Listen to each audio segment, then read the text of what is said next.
Hey everybody, welcome back to my channel. Life happens, so I'm like 2 weeks behind. So I'm going to do my weekly wrap up. Bi-weekly? It's what it is. We ended up getting caught up in doing my daughter's room, and I had explained before that she was like a hoarder, her room. So now half of the stuff is in there. It's still not quite finished. As you can see, there's lots of stuff behind me that's been moved. I'm hoping to get my other bookshelves here from downstairs, but that's the thing. And then we had to scrap my car because it started to misfire. I think I explained it before. My husband had hit a couple of snowbanks because we found out yesterday that the city had run out, or there was a shortage of salt and sand, so the roads were not getting done, so that's why they're all slippery.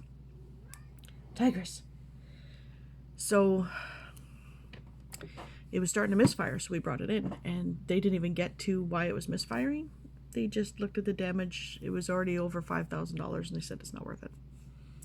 I had just finished paying it off in September, and we had to scrap it. So now we have, out of 3 vehicles, 1 left, and that's my son's van.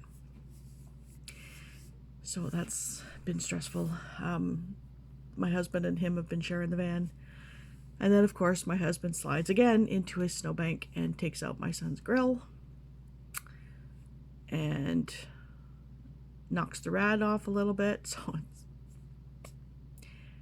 I really do wish our luck would turn around, because it's just never ending, it seems. So anyways, I'm going to do some of the books. Like I said, I don't have my tablet because it's kind of... And I really don't have the energy because my exhaustion is killing me to put pictures, if I even knew how. So I think I had finished Grin and Beard It in the last one by Penny Reed, which is book 2 in the Winston Brothers series. I gave it a 5. Loved it. I read Sweeter Than Sin by Shiloh Walker, which is it book 2? Yeah, book 2. There's 3 prequel books to it. I can't get a hold of them, and I'm not paying for ebooks. I just don't have the money for that. I finished this one on March 24th. I gave it 4. Layla comes back to town. If you read the first book, you'd understand. But her and Adam to get together. Adam is a local bartender who is Noah's best friend from the first book. So there's an overarching storyline of this house murders and child, a lot of child raping. I'm not going to say the word. And yeah, that had gone on for generations.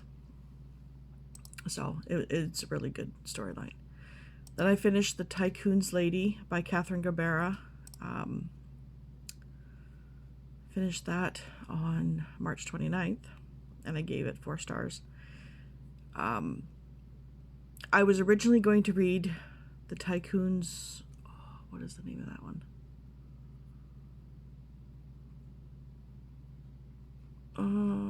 What is the next one?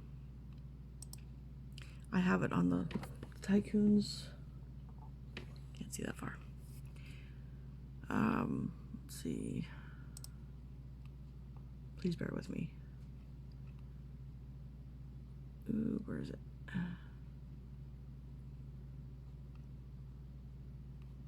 Oh, I can't remember. And I can't find it right now. But it felt like there was something missing. Like you were supposed to already know these characters. And if you know me, I hate reading out of sequence. So I went back. Goodreads is showing this book as the middle of a series. But in one of the comments, this isn't part of that series. It's part of this one. So it's The Tycoon's Lady.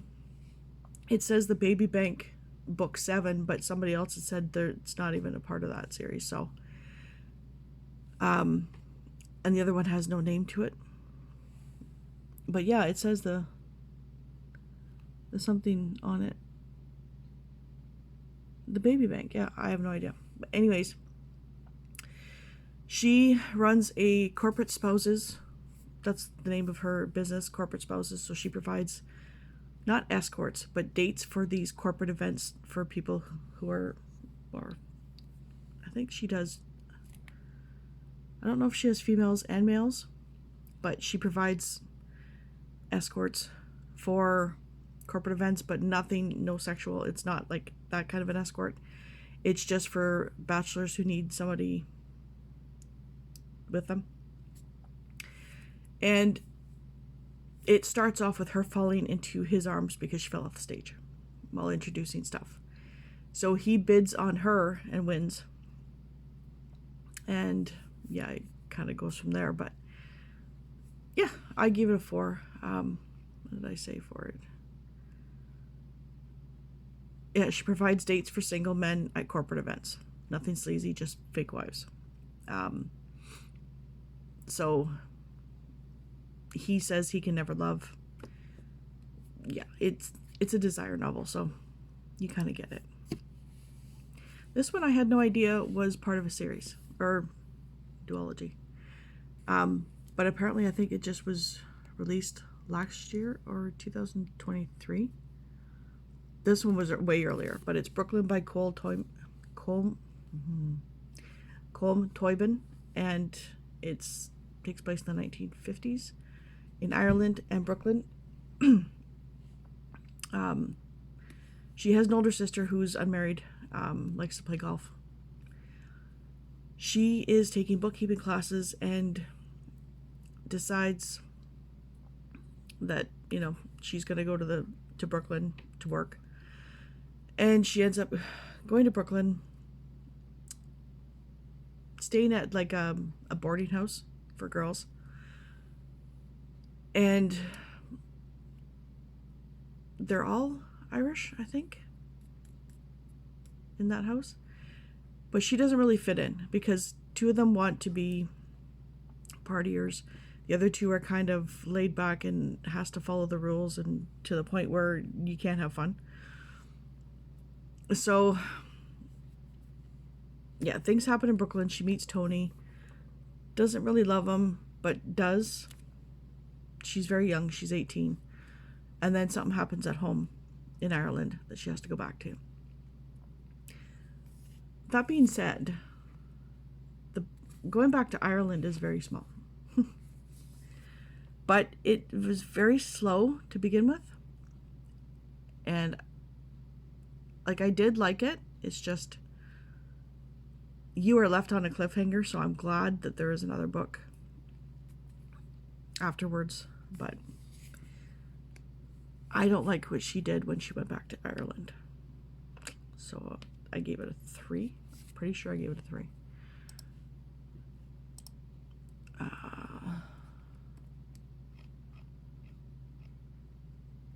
Oh, I did give it a 4. But yeah, I didn't really like what she did in Ireland. So I can put that back. There.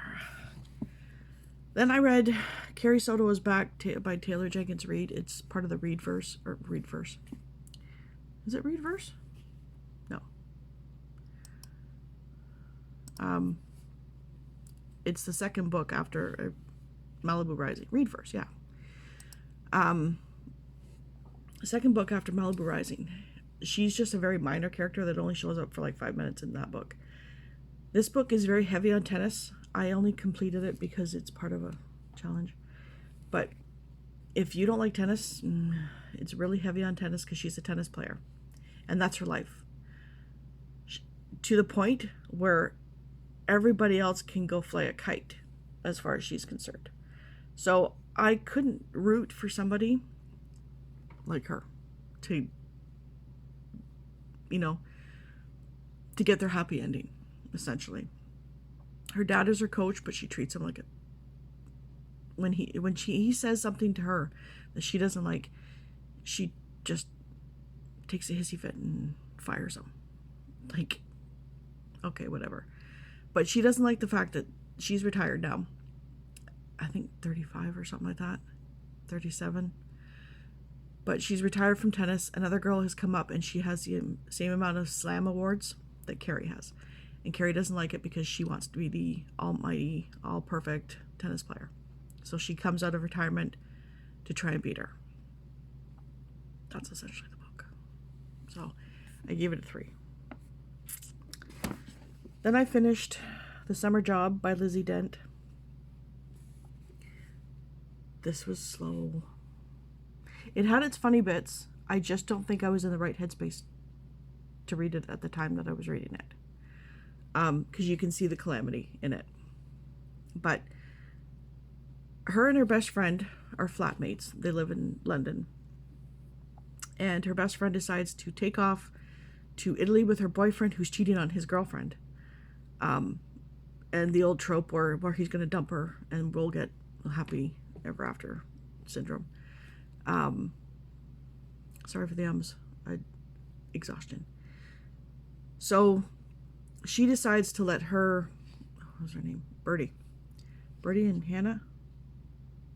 Heather. Heather decides to not take the job in Scotland, and she wants Bertie to call them and tell them that she's not taking the job. Bertie needs a place to live because Heather is using her apartment as an Airbnb, like rented out. So she has nowhere to go. So she decides, well, I'm just going to go and take the job. Because she figures it's just a hole-in-the-wall little restaurant. No, or a hotel. It's under renovations to be a Michelin star restaurant, hotel. And her friend Heather is a sommelier, a wine specialist, and she knows nothing about wines. So she figures, okay, well, I can learn the wine list that we're offering. Because she figures there's only a couple of wines. No, there's 100 and some. So yeah, and she does meet a guy that's working there. There's a whole bunch of other things happening. But yeah, so did I give this a 3 or a 4? I think I gave it a 3 just because it was slow. And it took me a while to read it because of everything that was happening. Yeah, I gave it a 3. And the other book that I finished was Loathe to Love You by Ali Hazelwood. It's a 3 short story book that are previously published as each individual like novella. I loved it. Loved it. I gave it a 4. Yeah, they're all pretty much like the first one, environmental engineer, and he's a lawyer for a big oil company sort of deal. And her mentor, who just passed away, left her half of a house. Her nephew, this lawyer, is living in the house, and he owns half of it. That was Under One Roof. Stuck with You is she's a civil engineer. They're both engineers, but her company is more eco-friendly and sustainability issues. His company is a big, we're just going to get it done for the sake of getting it done sort of deal, and they get stuck in an elevator. And then the last one, Below Zero, is she's a NASA aerospace engineer. Goes to the Arctic and gets injured. And he is her rival and doesn't want to go to the Arctic, but he comes to help her. So yeah, I love Ali Hazelwood's books. I really do. And there was way more than I thought there was of her books. So that makes me happy. Currently reading. I started this. This is book 13 out of 14. It's a manga. And it's my son's favorite manga series. I've spoken about it before. It's the quintessential quintuplets. And he keeps getting me to try and finish them. And I just have not had time. So I'm 1 chapter in out of 9. But yeah, it's just a bunch of girls that he is their tutor to try and get them to graduate high school, whatever. And then these two are so far overdue, it's not even funny, and they're for challenges. Well, this one's not, but I just want to get them done. And I just have not had time headspace. These last 2 weeks have just been brutal. But All's Fair in Love and War by Virginia Heath, book 1 in the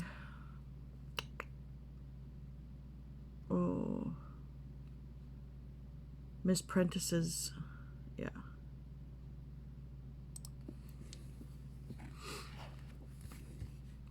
Let's see, Miss Prentice's proteges. She's a trained governess. He is a admiral in the Admiralty, you know. And his sister has just dropped off her 3 kids and dog, big dog, for him to take care of because she just couldn't be bothered to take them to Egypt with her. So they are known for being very rambunctious. Their mother doesn't believe in discipline, and so everything is haywire, pretty much. She's just on her 2nd lesson right now. And then, of course, book 3 in the Flavia de Luce series. Sweetness at the bottom of the pile, and then there was one after that. The Weed That Strings the Hangman's Bag, yeah. So it's A Red Herring Without Mustard by Ellen Bradley, book 3 in the Flavia de Luce series. She's a 11-year-old know-it-all scientist who seems to stumble upon dead bodies a lot. And it's like, is it 1940s or 1930s? London, or England anyways. I can't remember. Or is it 1950s? It's in that time frame. Either in between the 2 wars or right after the war. Second World War. I can't remember right now. But yeah, so there's that. Something stuck underneath there.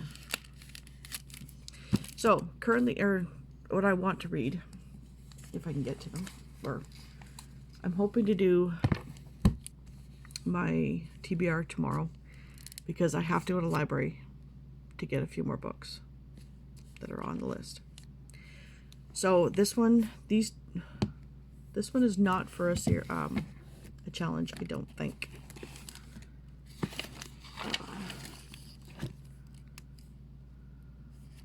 Yep, it is for a challenge.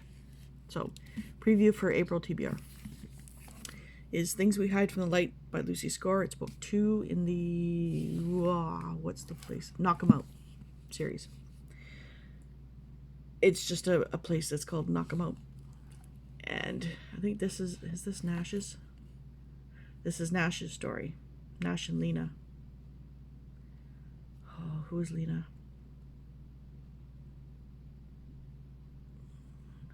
Oh, she just comes to town. She's new in town, I think. Nash is the cop, or sheriff, and his brother is the first book. And then I don't know much about this one, but it's for a challenge that I was going to do. Well, for, is it?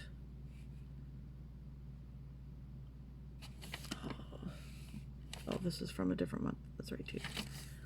This was for January, I believe.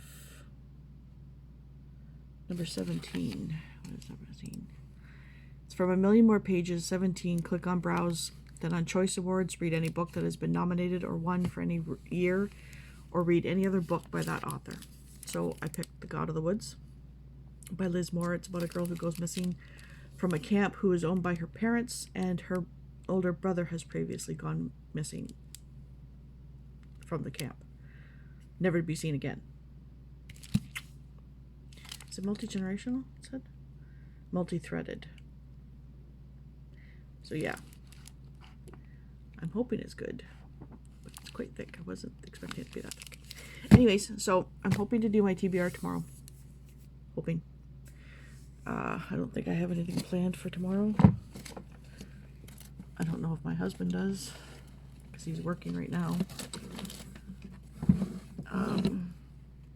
And we just finally did our taxes, finally got them filed. So Yay. Nope, open tomorrow. So as soon as that comes in, then we can go look for another car because we really need it. So please pray that our luck goes better. Anyways, I'm rambling. So I hope everybody has a wonderful week, and I will try and see you tomorrow. Bye.